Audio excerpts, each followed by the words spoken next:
매일 아침을 뉴스로 깨웁니다. 신율의 출발 새아침.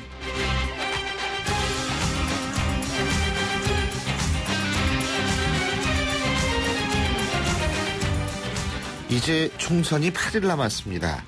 지금의 상황에서 각 정당들이 가장 신경 쓰는 부분은 바로 세대별로 투표율이 어떻게 될 것인가 하는 부분이라고 생각할 수 있는데요. 여기서 가장 관심이 가는 세대, 역시 20대와 30대의 투표율이라는 게 일반적인 견해죠. 그런데요, 이번에는 50대와 60대들의 투표율도 관심의 대상이 되고 있습니다. 과거의 경우 지금 이맘때면은 각 정당의 전통적 지지자들은 다시금 결집하는 양상을 보였는데 이번에는 좀 다르기 때문입니다. 여론조사를 종합해봐도 이번 선거의 부동층 과거 어느 때보다도 많습니다. 즉 과거에는 이미 마음을 정했을 50대나 60대들도 이번에는 마음을 정하지 못하거나 투표에 부정적인 생각을 갖고 있는 유권자들이 많다는 얘기인데요. 이건 뿌린 대로 거둔다는 얘기가 어느 정도 들어맞는 현상이라는 생각입니다. 정치권의 행태가 전통적으로 투표에 적극적으로 참여하는 세대마저 투표에 소극적으로 만들었을 가능성이 있다는 얘기인데, 어쨌든 정치권은 스스로 안개를 만들어 놓고 안개 속 선거라고 불평을 하는 꼴이라는 얘기입니다. 신율의 출발 새 아침, 오늘 순서 시작합니다.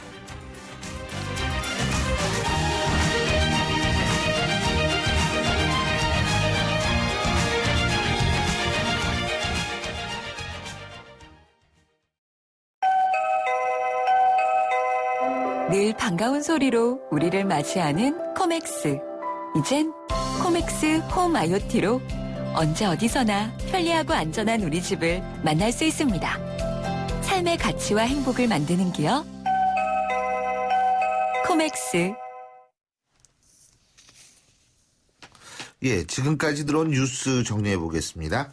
백병규 시사평론가 스튜디오에 모셨습니다. 어서 오십시오. 안녕하십니까. 예, 먼저 북한 얘기가 하는데, 북한이 어제 협상을 거론하는 국방위원회 담화를 냈다고 그러네요. 딱 한마디였습니다. 예.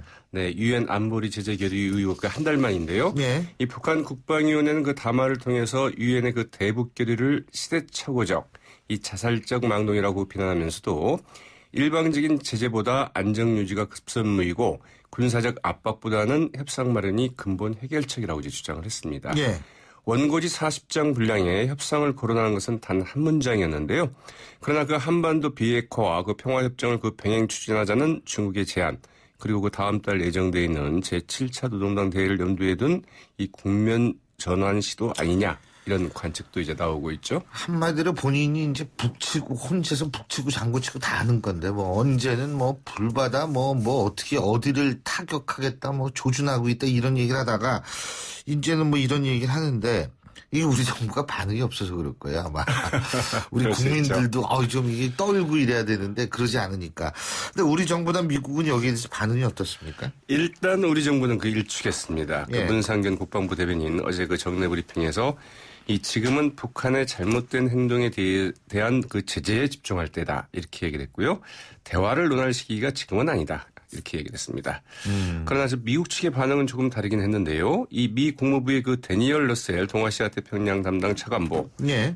우리는 외교를 포기하지 않았으며 대화의 문은 항상 열려 있지만 북한이 현행 핵활동을 동결하고 믿을 수 있는 그 신고를 하며 국제 원자력 기구 사찰단을 복귀시켜야 육자회담이 재개될 수 있다고 밝혔습니다. 우리 시각으로 오늘 새벽에 열린 그 미국 워싱턴 DC 레이번 의원회관에서의 그 한미 연구소 주최로 열렸던 이제 토론회에서 한 말인데요. 이 러셀 차관보, 그런 다음에야 2008년 말 육자회담이 그 중단됐던 지점에서 다시 그 협상을 재개할 수 있다고 말했는데요. 어쨌든 미 당국자가 구체적으로 그 육자회담을 언급하고 또 그 재개 조건을 구체적으로 밝힌 것은 처음이어서, 예. 최근 들어서는 처음이죠. 그래서 좀 주목이 되고 있다고 하네요. 자, 그리고 이제 국내 정책이 4.13 총선이 이제 딱 8일 남았는데 말이에요. D-8일이죠. 예. 근데 뭐 여야 모두 비상이다. 아니 그건 뭐 잘 나가도 비상이고 못 나가도 비상일 텐데 문제는 지금은요. 부자 뭐 몸가짐 표정 관리 이럴 정당이 하나도 없는 아주 독특한 선거라는 게 저는 아주 특징인 것 같습니다. 네, 일단 더불어민주당이 비상이 걸린 것 같은데요. 그 야권 연대 사실상 그 물 건너가면서 이 백석 확보도 힘든 것 아니냐 이런 이제 비관론도 나오고 있다고 하죠. 이에 따라서 그 더민주 이 각자 소생적으로 방향을 선회를 했습니다. 김정인 더민주 그 비대위 대표는 어제 그 수도권 유세에서 이 집권 여당의 그 오만을 견제하고 미래를 내다볼 수 있는 그 수권 정당은 더민주밖에 없는 것을 좀 잘 판단해 달라 이렇게 좀 호소를 했다고 그러죠. 말하자면 그 유권자들의 그 이제 전략적 투표를 이제 호소를 한 셈인데요. 예. 여기에 대해서 그 안철수 국민의당 공동대표 이 제3세력론 그리고 그 야당 교체론은 이제 맞섰는데요. 어제 그 방송기자클럽 토론회에서 그 안철수 공동대표 이렇게 얘기를 했습니다. 일단 교섭단체 구성에 실패하면 즉 그 20석을 못 얻으면 책임을 지겠다. 이렇게 얘기를 했고요. 이 최대 그 40석을 목표로 한다고 밝혔고 이 국민의당 지도부는 이 호남 지역에서 이제 그 우위를 굳혔다고 보고 이 천장배 공동대표 등 이 지도부 대거 그 수도권 지원 유세에 좀 나설 계획이라고 하죠. 예. 근데 새누리당은 뭐 과반 못 얻는다 지금 이러고 나오고 있잖아요. 네, 이 권선동 새누리당 그 전략본부장 어제 그 언론과의 그 인터뷰에서 그 현재 언론에 나오고 있는 여론조사는 착시다 이렇게 얘기를 했다고 그러네요. 이 수도권의 경우에 그 새누리당 후보 실제 지지율은 그 15%에서 그 20% 정도 그 낮게 나와서 이 최악의 경우에는 135석 정도밖에 안 될 수 있다. 이렇게 얘기했습니다. 예. 이 새누리당의 싱크탱크인 그 여의도 연구원이 휴대전화 그 안심번호로 그 실시한 여론조사 결과 이 수도권에서 크게 이제 고전하고 있다는 것인데요. 이 김무성 대표 또한 그 중앙선거대책위원회 그 긴급회의를 열고 이 당의 자체 판세 분석 결과 이번 총선에서도 과반 의석을 획득하지 못하는 것으로 나타났다. 이렇게 얘기를 했다고 그러고요. 그렇게 될 경우에는 그 박근혜 정부는 그 식물 정권이 된다면서 이제 유권자들에게 그 지지를 호소하기도 했습니다. 근데요, 일반적인 지금 정치로 밥 벌어먹고 사는 정치 전문가, 정치 분석가, 정치학자들은 새누리당이 160석은 될 것이다라고 얘기를 하거든요. 기본이 이제 165석에다 플러스 알파다. 이런 얘기를 많이 하죠. 하여간 160석 이상은 얘기하더라고요. 네, 오늘 이제 그 경향신문도 네, 일면 기사에서 이제 그 같은 이제 예측을 내놨는데요. 이 각 당의 판세 분석, 언론사 여론조사 등을 종합한 결과 새누리당이 전국 253개 지역구에서 145개 곳에서 그 우위를 점하고 있다. 이런 이제 분석을 내놨습니다. 여기에는 그 새누리당이 그 자체 분석에서 그 우세 지역으로 분류한 82곳, 경합 우세 지역으로 분류한 46곳, 그리고 이제 어제 그 기존 여론조사에서 그 새누리당 그 우세 지역과 복당 의사를 밝힌 새누리당 출신의 그 무소속 후보를 모두 이제 포함한 것인데요. 이 정당 지지율에 따른 그 비례대표 의석 최대 그 20석 등을 포함하면 적어도 165석 정도는 가능하고 여기 그 초경합 지역인 40석의 그 절반만 얻어도 180석 달성이 가능할 것이다. 이제 이런 예측도 내놓기도 했습니다. 제가 앞서도 말씀드렸지만 정치 분석하시는 분들이 160석 얘기하는데 제가 좀 이상한 건지 저는 아무리 계산해도 제가 아까 솔직히 말씀드렸잖아요. 그렇습니다. 네. 140석을 넘지 못해요. 새누리당이. 그래서 이게 제가 잘못하고 있는 건가? 지금 이런 생각을 하고 있는데. 네. 일단 뭐 이제 뚜껑은 열어봐야겠습니다만. 열어봐야 되는 거죠. 그러나 이제 여러 가지 뭐 관측들이 좀 엇갈릴 수 있죠. 자, 그리고 어제 경기도 안양 동안을 동두천 연천에서는 야당 후보들이 단일화에 합의했다고 하는데 어차피 투표용지는 떠났습니다. 이제. 그렇죠. 예. 그래서 그 효과는 뭐 반감될 수밖에 없겠는데요. 경기도 그 안양 동안을에서는 그 정의당의 그 정진 의원 이 원내대표이죠. 이 더민주의 그 이정국 후보의 그 제안을 받아들여 여론조사를 통한 그 단일화를 수용하겠다 이렇게 밝혔고요. 이 경기 동두천 연천 지역의 더불어민주당 그 유진현 후보와 국민의당의 그 심동영 후보도 이 단일화에 합의를 했습니다. 이 단일화 방식이 이제 문제인데, 네, 그 동두천 연천 지역 같은 경우에는 이 당명과 후보자 이름이 모두 들어간 여론조사, 그리고 후보 이름만 들어간 여론조사 그 두 개를 실시해서 이를 합산한 방식으로 이제 그 단일화하기로 했다고 그러는데요. 예. 네, 야권 후보 단일화 합의에 대해서 그 안양 동안을의 그 새누리당의 그 심재철 후보, 이 4년 전 망국적인 단일화 공작이 그 축소판이다. 예. 이러면서 또 이제 강력하게 좀 비판하기도 했습니다. 알겠습니다. 예, 오늘 말씀 여기까지 듣겠습니다. 고맙습니다. 네, 고맙습니다. 예, 지금까지 백병규 시사평론가였습니다.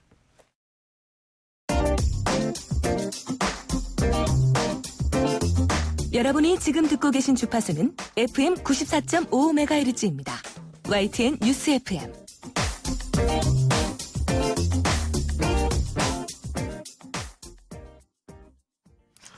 4.13 총선이 이제 딱 8일 앞으로 다가왔다. 저희가 앞서 말씀을 드렸는데요.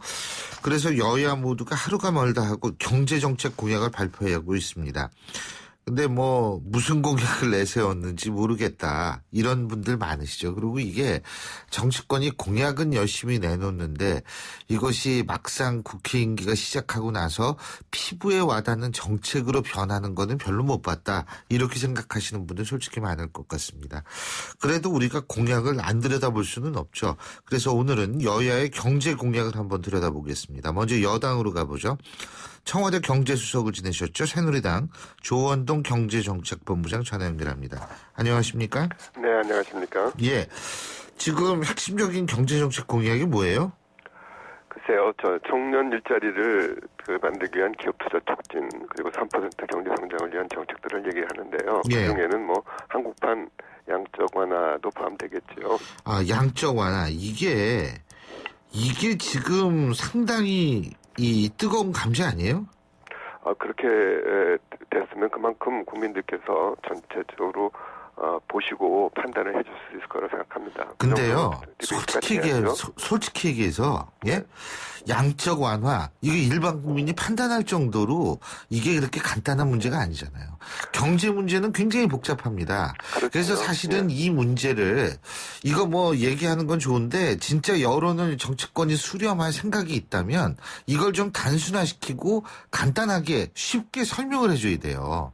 예? 근데 여야 모두 슬로건만 내세우고 거기에 대한 뒤에 설명이 없어요. 그러니까 이게 사실은 이해하라는 건지 판단하라는 건지 모르겠거든요. 열심히 설명을 하려고 그러는데, 예. 설명을 하려고 그러는데, 뭐 아무래도 시간이 짧고요. 그렇게 합니다. 그러긴 하는데 오늘 또 이렇게 초대를 해주시면 또 설명할 기회가 설명하세요 그러면. 설명해 보시죠. 예. 근데 이제 지금 금리 정책이 통하지 예. 않는다는 거는 모든 사람이 다 얘기를 합니다. 예. 한국은행도 그런 얘기를 합니다. 예. 그런 얘기가 뭐냐면 금리를 내려도 소비나 투자가 늘어나지 않다는 얘기거든요. 예. 그러면 통화량은 많이 풀려 있는 상태죠. 예. 그러니까 돈의 경제가 돈이 또 흘러가질 않는 거예요. 예. 않는 것은 뭐냐면 어디 가서 맥혀 있는 거거든요. 예. 맥혀 있는 부분이 어디냐? 저희는 기업 투자가 안 되고 있는 좀비 기업들이 굉장히 많고, 예. 그 다음에 가계부채가 많고 이렇게 쌓인 것들이 많다는 거죠. 예. 그러니까 돈을 넣어도 그쪽에 흘러가지 않는 거 아니겠습니까? 예. 그러니까 이제 이런 부분을 직접적으로 뚫어주는 역할을 하는 것을 한번 통화정책 수단으로 만들어보자 이런 얘기입니다. 근데 뭐 어쨌든 돈을 푼다는 얘기죠, 그죠? 근데 돈 풀면은 푸는 방식이 문제죠. 푸는 방식이 문제다. 네네. 근데 어쨌든 풀긴 풀리는 거죠, 그죠? 아니 푸는 정도가 또 다르죠. 일방적인 살포 하는 거 하고 예. 그다음에 선택적으로 거기에 외과 수술을 하기 위해서 들어가는 거 하고는 다르죠. 예. 그러니까 효과성을 높이기 위한 거죠. 한국은행 입장에 봤어도 지금 금리 정책 이외에는 수단이 없거든요. 예. 그러니까 금리 정책 소용없다 그러지 않습니까? 금통이 뭐 하냐 이런 얘기 하잖아요. 예. 한은으로서도 통화 정책 수단을 하나 더 갖는 거죠. 예. 근데 지금 그럼 우리 조원동 본부장께서도 지금 이제 양적 완화를 설명을 해주셨는데 이거 지금 더불어민주당 쪽은 어떤 생각을 갖고 있는지 아세요? 네, 알고 있습니다. 어떤 네. 생각 갖고 있어요? 알고 있는 것은 뭐 아베노믹스 생각을 하시고 뭐 이렇게 생각을 하시죠. 예. 근데 그거는 굉장히 호도로 하는 거죠. 아베노믹스는 그냥 국채를 그냥 사는 거거든요. 예. 돈 찍어서 국채 사는 거거든요. 이건 그렇게 돼서는 안 된다는 겁니다. 정확한 정책 목적을 설정을 하고 그 정책 목적을 설정하는 것에서 직접적으로 돈이 투입될 수 있는 통로를 만들자는 거죠. 예. 예컨대 가계부채 한 문제도 말이죠. 3년마다 지금 해가지고 갚아야 되잖아요. 예. 그렇죠? 그럼 3년마다 갚으면 어떻게 됩니까? 그때마다 출렁거리잖아요. 예. 그렇잖아요. 이거를 좀 장기적으로 예. 장기론으로 바꿔주자는 겁니다. 예. 그러면 은행도 손해 보지 않습니까? 예. 그렇죠? 장기로 돈이 묶여 있으니까 그 예. 돈을 풀려주기 위해서 하느니 싼 자금을 공급해 준다는 겁니다. 이거는 사례도 있어요. 예. 유럽 중앙은행 같은 경우에 지금 그런 식으로 지금 하고 있습니다. 알겠습니다. 자, 그리고 청년 일자리 만든다고 말씀하셨죠? 네. 그죠. 청년 일자리하고 이제 또 연관돼 있는 게 지금 알바, 그리고 알바 자리, 다시 말해서 그것과 또 연관돼 있는 게 최저임금 이런 거 아니겠어요? 그렇습니다. 근데 최저임금 지금 9,000원 한다 그러죠? 새누리당은. 아니요. 그렇지 않습니다. 아니에요? 그건 어제 아니고요. 뉴스에 나왔던데? 그거는 그러니까 그게 오버가 된 오버예요? 거죠. 오버? 오버가 된 거죠. 아니 그러니까 9,000원까지 올라가는 효과를 내겠다는 거죠. 그거 모르겠네요. 9,000원하고 그러니까 9,000원까지 지금 올라가는 보면은- 효과가 점심도 주고 저녁도 주고 한다는 얘기인가요? 아니 그렇지는 않죠. 예. 사실 청년 알바들의 경우에는 지금 외국에서도 최저임금을 올리면서도 예. 청년들의 경우에는 그것이 오히려 취업을 막게 하는 경우가 나옵니다. 청년들의 경우에는요. 그리고 취업을 막게 한다는 의미가 어떤 뭐냐, 의미죠? 임금이 비싸지니까요. 어. 그러니까 지금 자영업자분들이 예. 알바생들을 많이 고용하지 않습니까? 예. 그렇죠? 그분들은 쓰려고 해도 쓸 수가 없는 겁니다. 왜냐하면 그 인건비가 예. 비싸지면 이제 그쵸. 자영업 자체는 문을 닫아야 되거든요. 그렇죠? 그런데도 불구하고 이거 갖다가 그냥 무조건 10,000원까지 올리겠다 얘기를 하면 예. 경제 생태계를 무시하는 거죠. 예. 그러니까 지금 저희는 그런 부분을 이 그 근로장려세제를 통해 가지고 실질적으로 근로자는 그렇게 임금이 올라가는 혜택을 받을 수 있도록 하고, 그러나 예. 모든 것에 그 영향을 주는 그러한 최저임금이 올라가는 거는 좀 속도는 좀 민주당보다는 훨씬 줄여나가겠다 이런 얘기입니다. 근로장려세제가 뭐예요?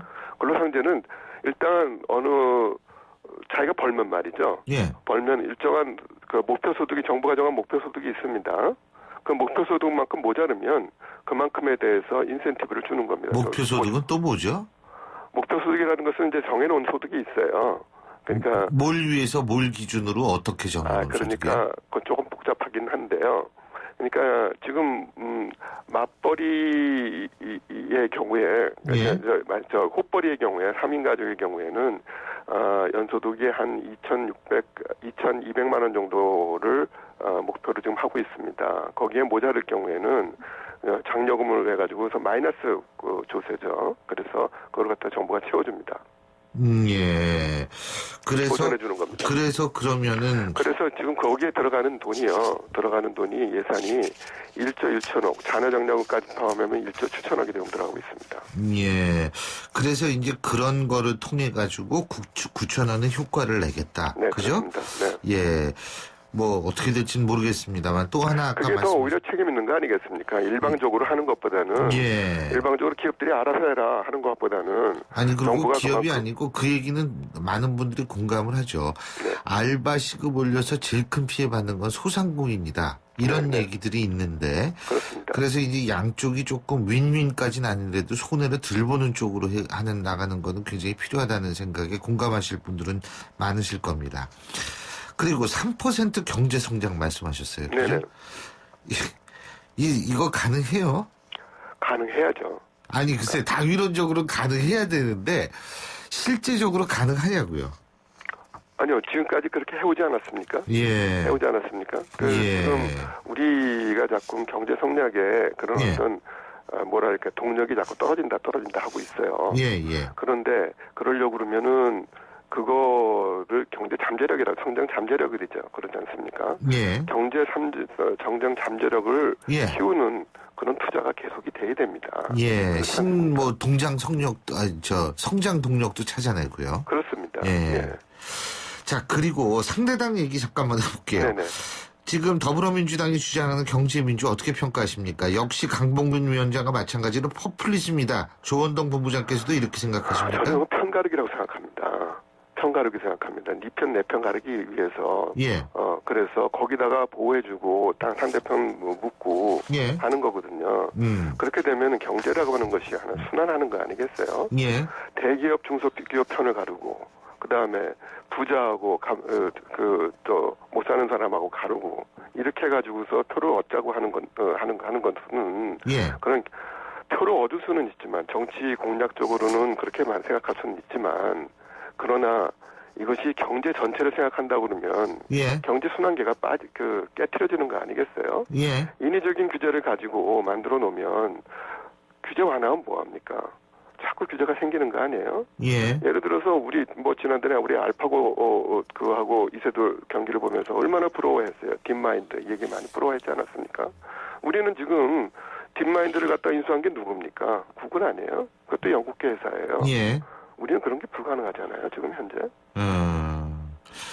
그러니까 이제 알겠습니다. 어쨌든 제가 좀 부탁드리고 싶은 게 있는데요. 네네. 경제 어렵습니다. 일반인들이 이해하기 힘들거든요. 네네. 그러니까 이거를 조금 더 친숙한 용어로 새누리당 차원에서 알기 쉽게 설명하는, 그래서 좀 더 모든 거를 좀 쉽게 이해할 수 있게 좀 압축할 필요는 있지 않을까라는 생각이 듭니다. 예. 근데 자꾸 불러주시면 열심히 설명도 하겠습니다. 저희가 진짜 자주 모실게요, 그럼. 네. 감사합니다. 오늘 말씀 잘 들었습니다. 고맙습니다. 네네. 예, 지금까지 새누리당 조원동 경제정책본부장이었고요. 신율의 출발새 아침 1부 순서 여기서 줄입니다. 잠시 뒤 2부에서 뵙겠습니다. 선생님, 환경을 지키려면 어떻게 해야 하죠? 네, 환경기술은 더하고 오염물질은 빼고 환경과 경제는 곱하고 환경복지는 나누어야죠. 안녕하세요. 한국환경산업기술원장 김용주입니다. 제2기술원은 환경을 보존하고 경제도 발전시키기 위해 환경기술 개발과 환경산업 육성에 최선의 노력을 다하겠습니다. 환경사랑, 국민과 함께 새롭게 실천합니다. 한국환경산업기술원 록록록록록비드 면역은 높아도 안 돼요. 면역은 낮아도 안 돼요. 녹용 추출 성분 록비 록록록록록비드. 본 제품은 건강기능식품 광고입니다. 소통의 아침을 여는 공정한 목소리, 신율의 출발 새아침. 신율의 출발새 아침 2부 순서 광고부터 들으시죠. 상암 DMC 가재울 뉴타운 옆이네. 담 넘어 바로 학교래. 단지는 실개천, 어머 수영장까지? 여기가 어디야? 들리세요? 1061세대 대단지 DMC 2차 아이파크 1670-1350 현대산업개발. 베이스 노루코 면도기 도루코 베이스 면도기. 베이스 안전하고 부드러운 대한민국 면도기. 안전하고 부드러운 면도 그 이상을 경험하세요. The Shaving Innovator Dorco Pace. 크리네어 테크. 크리네어 테크 집중기. 주물 작업, 연마 작업, 페인트 작업. 분진가스, 냄새, 연기 작업장 분진. 이 세상에 못 없애는 분진이 어딨어. 크리네어 테크 집중기가 다 잡아줍니다. 크리네어 테크. 크리네어 테크 집중기. 온도와 습도를 항상 일정하게 유지시켜주는 항온항습기 전문기업 AR. 전산센터, 반도체 공장, 미술관, 박물관, 귀중품 보관실을 30년 축적된 기술로 AR이 지켜드립니다. 24시간 확실한 서비스 보장. 031-497-0561. 안녕하세요. 칠성사이다 모델 임시안입니다. 겨울을 잊은 채 변치 않고 흐르는 강물처럼 늘 변함없이 우리 곁을 지키는 칠성사이다가 있습니다. 맑고 깨끗한 칠성사이다. 힘들었던 나에게, 마음먹은 나에게, 다시 한번 해보려는 나에게, 포기하지 않는 나에게, 아직 힘을 내고 있는 나에게. 난 오늘 나에게 바카스를 사줬습니다. 나를 아끼자 바카스. 사장님, 성악가 김동규 씨네 집 바닥재 좋던데 우리 집도 똑같은 걸로 해줘요. 아, 요즘 떠오르는 바닥재 스타 강마루. 스타일 좋고 습기 열 긁힘에 강하니까 오래 사용하려면. 그래서 스타 강마루를 하는구나. 성악가 김동규입니다. 강마루 스타는 스타 강마루. 스타 강마루. 예, 7시 38분 13초 지나고 있습니다. 이제 출근길 슬슬 막힐 때가 됐겠죠? 자, 교통 상황 알아보겠습니다. 나성숙 캐스터. 네, 어제보다는 교통량이 적은데요. 사고 소식은 많습니다. 동부간선도로 의정부 방향으로 녹촌교 진안 지점 2차로에서 승용차와 화물차 부딪히는 사고입니다. 월길 1교에서 상계교까지 정체고요. 도심 쪽으로도 상계교 이전부터 성동교까지 쭉 정체입니다. 강변북로 일산 쪽으로 한남대교 진안 지점 1차로 승용차 부딪히는 사고는 처리 작업이 모두 끝이 났는데요. 성수대교에서 반포대교까지 밀리고요. 올림픽대로 공항 쪽으로도 올림픽대교 부근에서 사고가 났습니다. 천호대교부터 밀리기 시작하고요. 이후로 잠실대교에서 성수대교까지도 속도가 떨어집니다. 신일의 출발 새 아침 교통정보였습니다. 신일의 출발 새 아침.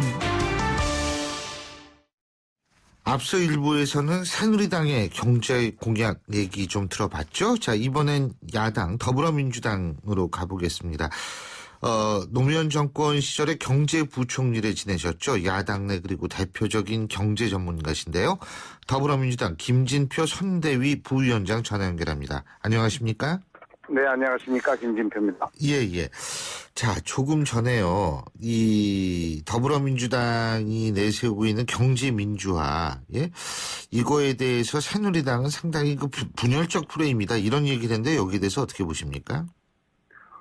우리 헌법 87년 헌법에 경제민주화 조항에 들어가게 된 것이 우리가 70년대에 이제 불균형 성장 방식에 의해서 고속 성장에는 성공했지만 외환위기 이후 양극화가 심해져서 그것이 소비를 줄이고 그 소비를 줄이니까 투자가 안 돼서 악순환이 일어나서 성장이 계속 지난 8년간 떨어지는 이런 여건 하에서도 이명박 박근혜 두 정권 즉 새누리당 정권이 계속해서 수출 대기업 재벌 위주의 경제 지원 정책을 고집했거든요.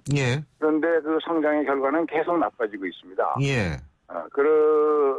양극화는 더욱 심해지고 있고요. 일자리는 줄어들어서 청년들은 취업 절벽에 신음하면서 흑수저라고 자주 하고 있는 상황 아닙니까?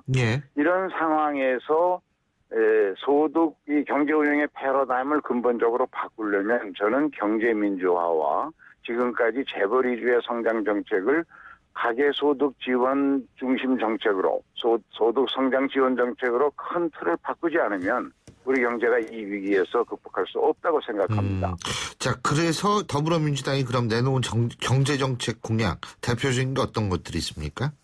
바로 말씀드린 대로 이제 경제 민주화와 소득 중심 성장론 그리고 청년들의 일자리 문제를 해결하기 위해서 스타트업을 활성화하는 세 가지 정책이라고 말씀드릴 수 있습니다. IMF나 OECD가 작년에 여러 차례에 걸쳐서 우리나라가 겪고 있는 경제 위기의 본질이 양극화가 심해져서 재벌들의 영향력은 너무 커지고 중산층과 서민의 소득이 지지부진한 게 원인이고 아시아에서 가장 소득 불평등이 극심한 나라가 돼버린 것이 경제 위기의 원인이고 따라서 이것을 치유하기 위해서는 정부가 더 적극적으로 소득 재분배 정책을 쓰라고 권고하고 있습니다.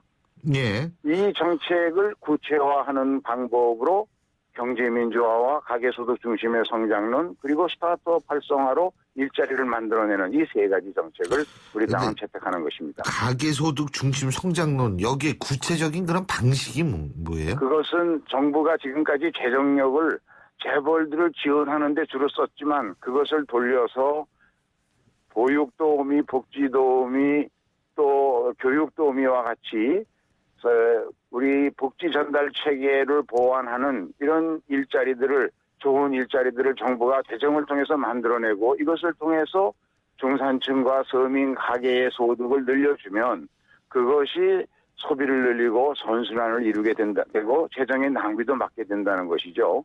보통 이런 분야의 일자리를 사회 서비스 분야 일자리라고 하는데 선진국들이 대체로 전체 일자리의 약 4분의 1입니다만 우리나라는 8분의 1에도 미달합니다.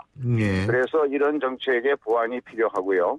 그다음에 경제민주화를 통해서 중소기업과 자영업자 이런 것들의 고유 영역을 인정해 줘야 되는데 지금은 재벌들이 그 늘어난 부를 가지고 자기의 국제적인 경쟁력을 높이는 데 투자하기보다는 중소기업행역을 마구잡이로 침범해서 예. 이인근이었는데 급급하고 있거든요. 예. 그것을 적절한 제도를 통해서 적절한 제동을 가해줘야 된다는 것이죠. 알겠습니다. 근데요, 궁금한 게 이제 자영업자, 그러니까 소규모 자영업자 이런 말씀이신 거 아니에요? 그죠? 네네.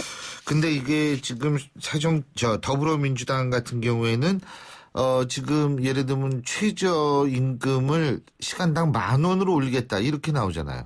네네. 그러면은 그 최저임금 10,000원 올리는 게 그게 소규모 자영업자들 도와주는 건 아니지 않습니까? 이 최저임금 10,000원을 당장 올리자는 게 아니고요. 예. 지금 작년에 최저임금 인상률이 약 8% 됐습니다. 예. 그런데 그 수준으로 앞으로 이제 4년 동안 올라가면 예. 새누리당 주장대로 하는 8,000원 선이 나옵니다. 예. 근데 우리나라에 지금 IMF나 OECD가 권고하는 것이 중산층과 서민의 소득이 양극화가 심해지고 그 사람들의 소득이 지지부진하니까 이것이 소비가 줄어드는 원인인데 예. 그것을 정부가 제도적으로 좀 늘려줘야 되니까 8,000원까지 올릴 수 있는 것을 우리는 2,000원을 더 올리는 쪽으로 지금보다는 인상률을 조금씩 늘려가겠다는 것이죠. 예. 지금 새누리당의 강봉균 의장도 자하하면 9,000원까지는 올릴 수 있다는 것이고요. 우리는 그것을 가계소득 성장 중심 정책을 주장하는 우리 정당에서는 10,000원까지 선까지 올라가야만 그것이 소비의 증대로 투자가 일어나고 일자리가 늘어나는 선순환을 만들어낼 수 있다는 것이죠. 근데 이제 선순환은 물론 이제 그래서 결국은 올려준 만큼 소상공인들도 자신들의 어떤 소득이 늘어나게 된다. 궁극적으로 이 얘기 아니겠어요? 그죠? 그렇습니다. 이게 돌고 돌아가지고. 근데 당장은 힘들 거 아니에요? 우리나라의 자영업자가 약 600만 명이 됩니다. 경제의 실핏줄이라고 할 수 있죠. 그런데 이 600만 명 중에서 절반인 300만 명이 월 소득이 한 달에 100만 원 미만입니다. 그러면 이 자영업자가 정상적인 경영을 하고 자기가 임금 근로자로 일한 것보다는 더 벌 수 있어야 자영업의 의미가 있지 않겠습니까? 그렇죠. 예. 그런 점에서는 자영업도 정상화하려면 이 임금은 최저 수준을 조금씩 올려가면서 자영업자들을 정부가 적극적으로 나서서 월 100만 원도 안 되는 최저임금도 안 되는 소득을 얻는 자영업자들은 전업을 시키도록 유도하고 취업을 유도하는 것이 올바른 정책입니다. 600만 명이나 우리나라의 그 자영업자들의 이 숫자가 아마 세계에서 가장 높은 축에 속할 겁니다. 인도와 함께. 이렇게 돼가지고는 모두가 서로 힘들고 어렵고 소비는 줄고 계속 이 악순환이 계속되거든요. 예. 사실 우리나라 치킨집의 숫자가 전 세계 맥도날드 매장 숫자보다 많다고 그러더라고요. 예? 그렇습니다. 그래서 적절하게 이것을 경쟁력이 있어서 살아남는 기업들은 제대로 된 임금을 주고 서비스를 개선하고 품질을 개선하면서 높여주고, 왜냐하면 우리 사회 전반의 소비 수준이나 소득 수준은 전체적으로 조금씩 높아지고 국민들의 의식이나 소비 문화도 달라지지 않습니까? 거기에 맞춰줘야 되니까요. 자, 그리고 선거가 얼마 안 남아서 좀 여쭤보는데, 네네. 지금 더불어민주당 목표 의석수가 솔직히 몇 석이에요? 당초에는 우리가 127석의 야당으로 19대 시작했으니까 그것보다 더 높았으면 좋겠다 해서 130석을 잡았습니다만, 야권이 지금 분열된 상태에 특히 수도권에서 1대3, 1대4, 1대5의 경쟁이 치열하게 붙고 있고요. 이런 상황에서 그걸 기대하기는 어렵고, 제 판단에는 100석을 넘기면 성공하는 것 아니냐 하는 생각이 들 정도입니다.